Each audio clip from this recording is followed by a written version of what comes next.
प्रस्तुत श्लोक में किस प्रकार से जीवन और मृत्यु का क्रम चलता है उसी को समझाते हुए भगवान बता रहे हैं कि ये अनित्य है। तो कृष्ण भगवान कहते हैं कि देहिनो अस्मिन् यथा देहे कौमारम यौवनम जरा तथा देहांतर प्राप्तिर धीरस तत्र न मुह्यति।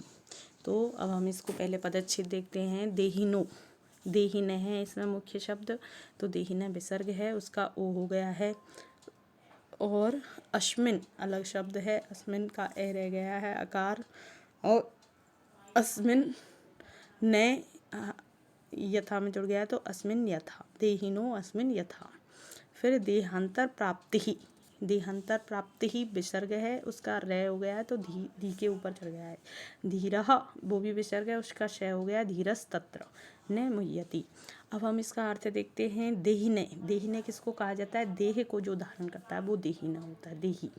तो उस देही का षष्ठी विभक्ति का रूप बनता है देहिने। तो देहिने रूप बन गया है, तो आत्मा का, इस जीवात्मा की।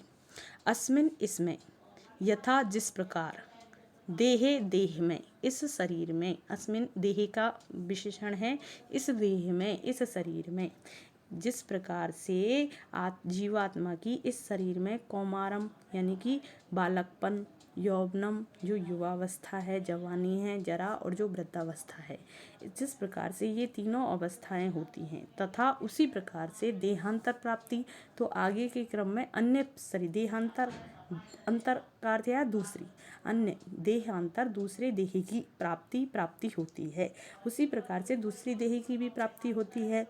तो मतलब ये क्रम चलता रहता है कि जिस प्रकार से सबसे पहले जब जीवात्मा शरीर को धारण करती है इस शरीर में, तो प्रकृति ये है, एक क्रम रहता है कि सबसे पहले उसमें बालकपन की अवस्था आएगी, फिर धीरे धीरे बढ़ते बढ़ते उसकी युवावस्था आएगी, फिर उसकी वृद्धावस्था आएगी, फिर अगले क्रम में देहांतर दूसरी देह की प्राप्ति हो जाएगी। उस देह को त्याग करके वो जीवात्मा दूसरी देह को प्राप्त कर लेती है।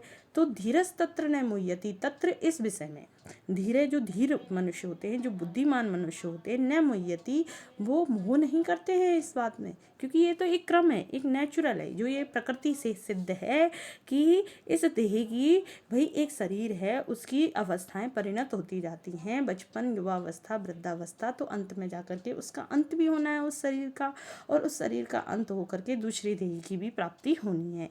तो इसमें धीर मनुष्य होते हैं, जो ज्ञानी मनुष्य होते हैं, वो उसमें मोह नहीं करते हैं।